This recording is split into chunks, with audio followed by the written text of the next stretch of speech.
Today I am going to pick your questions and I'm going to answer them. I had posted a Q&A sticker on my Instagram story and I have got a lot of questions.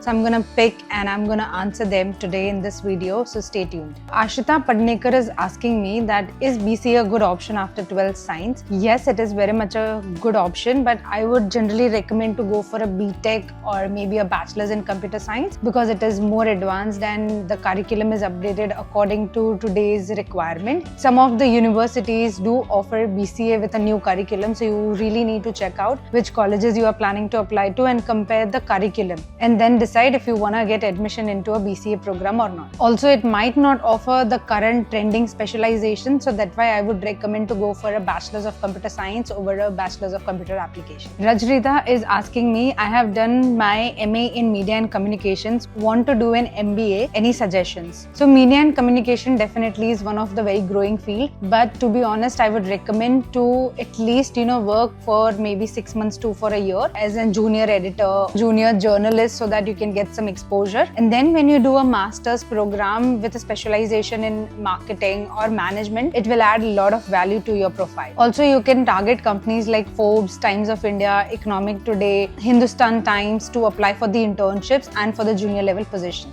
D Sarcastic Boy is asking, is MSc in construction management in Australia good? Yes, it is a good program, but unfortunately it does not lead to a permanent residency if you are looking for one. They actually get really good salaries. The starting salary in construction management is somewhere around $70,000 to $75,000, which is really good for freshers as well. Ashish Bulchandani is asking good universities for masters in finance in Australia. So I would recommend Macquarie University, University of Sydney. Sydney is offering a different program, like the course name is different, but the curriculum is almost like a finance only. Then University of New South Wales, University of Melbourne, Monash and RMIT University. So Leung is asking about data science versus artificial intelligence for undergrad for AI product design management C-level positions. To be honest, to get to the C-level positions, it requires a lot of years of work experience, but the good pathway is to become a data scientist first and then level up to go into the artificial intelligence field, get some experience, and then you can become a product manager, which ultimately leads you to become a chief technology officer in the future. Manvi Sharma is asking, my CAT exam is not in my favor. Now I am very confused what I should do because I have a gap year. So I think this is the concern of majority of the students in India because the cutoffs for the CAT exam is very high. What I will recommend is that while you're preparing for the CAT exam, don't just completely focus on preparing for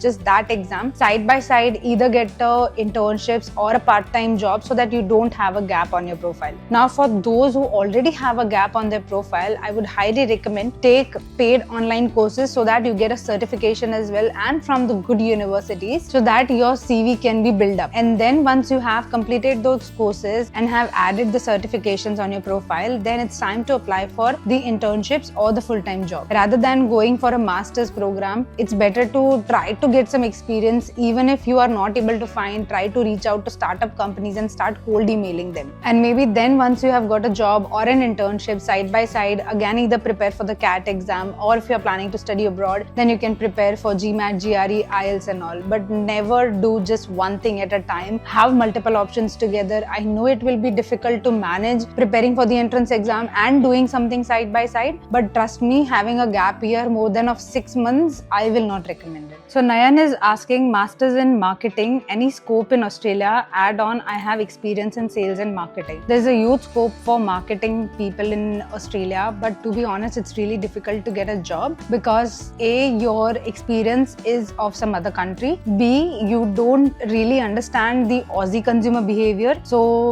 once you have completed a Masters of Marketing from Australia, then there will be a good chance for you to get a job. But then again, getting a job in Australia is mainly through networking or via LinkedIn. So Unnati is asking, want to do Masters in Management and Managing, which are the good countries? So for Masters in Management, I recommend usually to go to either Europe or UK because the degree has been originated from there. If you come to Australia for a Masters in Management, it's going to cost you more. Even though it's not a bad option, but But if you have a limited budget, then I think Europe or UK might be the best option for you because they are offering 1 year of master's program, whereas Australia has 2 years. And in USA, if you see, then master's in management really is not a STEM program, so you really don't get more number of stay back options. Nikita is asking, did LLB? Don't know if that is actually what I have to do in future. So Nikita, my first recommendation you would be that try doing an internship in the law field and see if you are enjoying the workplace or not, and if you are enjoying the work or not. If not, then it's probably best to change your career and start exploring through the online courses that which field you enjoy more. And if you figure out that you are actually enjoying the law work, then some of the best fields in the law are cyber law or technology law, intellectual property law, and immigration law. Viniti is saying, been waiting for short courses in HR and psychology. Viniti, I'll put the course links in the caption for you. Sahiba is saying, I will be graduating in May 2025. Low percentile in CAT, but high percentile in NMAT. Is it worth taking a gap year? If you have got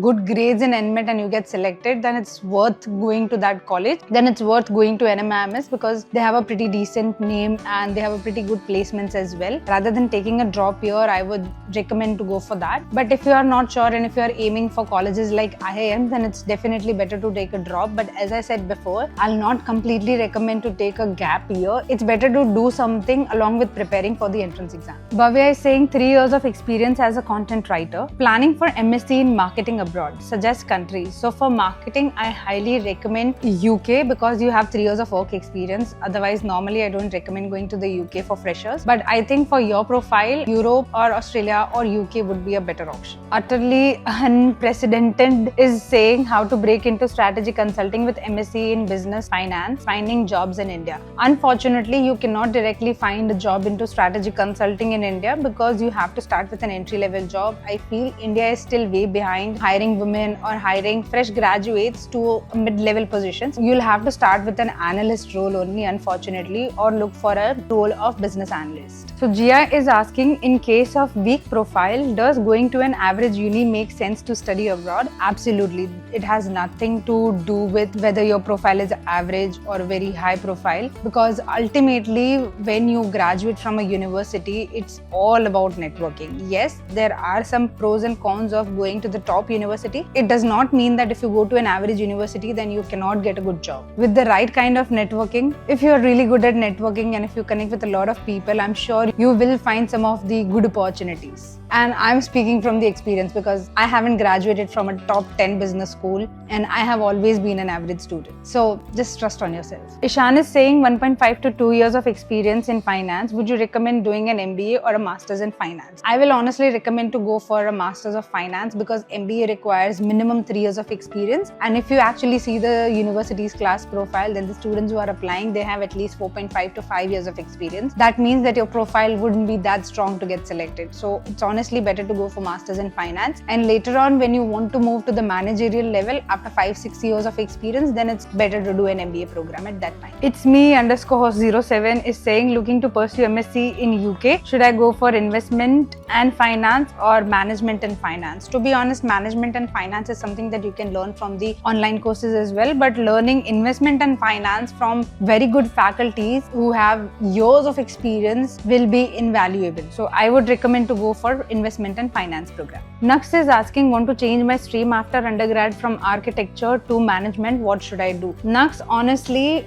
first of all, take some of the online courses. Into management, you can start with either introduction to management consulting or the fundamentals of management consulting and learn about the foundations of it, gain some skills, gain some knowledge, and then maybe start looking for an internship. Side by side, also go for the intermediate type of courses wherein you can learn more about the field and also at the same time learn about the technical skills as well and work on some of the tools so that when you want to apply for the job, you actually have the skills. Krishna is saying, I am currently doing a BA in English and would like to go for an MBA in Human Resource Management. Is it a good option or not? It's absolutely a good option, but I would highly recommend to also explore courses like Masters in Public Policy or Masters in Communication or Masters in Public Relations. If you don't have interest in any of these areas, then MBA with a major in Human Resource Management is a pretty decent option. Rimjim is saying, done with my BCom, want to pursue global MBA in UK, need university's recommendation. Rimjim, first of all, I don't really recommend going for a global MBA program because it's kind of a university's way to make more money. You probably won't learn a lot of things from a global MBA program. Universities accept students with 40% of the admission requirement. Universities accept, and global MBA program has an acceptance rate of over 80%. And I'm sure you don't want to study in a program wherein the acceptance rate is this high. That means that they are just taking a lot of applications, and ultimately you won't be studying in an environment where you will be getting challenges or you will be pushed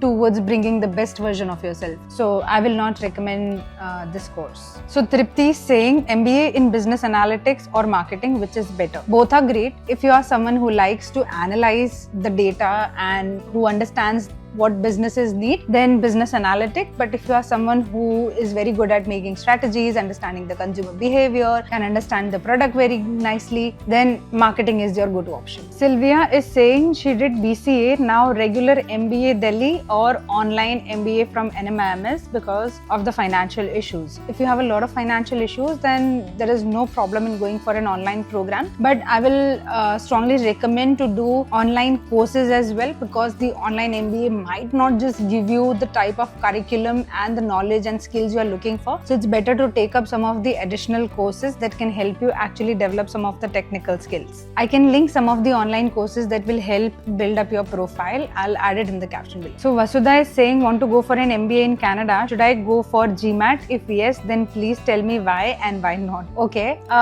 Canadian universities mostly ask for GMAT for an MBA program. So it's always better to go for it. They only waive off the GMAT if you have 4 or 5 years of experience, and if you can prove that you have had experience in quant and you can prove the skills as well. So if you don't have it, it's better to go for GMAT because it increases your chances of admission. Bhavya is saying she has 3 years of bachelor's in psychology from an open university. Which country will accept this for masters? Majority of the English speaking countries, they need 4 years of a full-time bachelor's program. So it's better to look options into Europe. For example, University of Twente in Netherlands, they do accept 3 years of bachelor's from an open university as well, and there are more universities. It's better to do your research, and if you need help, you can always reach out to me or book a session with me. Alright, that's it for today, guys. If you have any more queries, you can drop the questions below in this video and I will answer them. If this video helped you, then like, subscribe and hit the bell icon for more updates. Until next time, bye.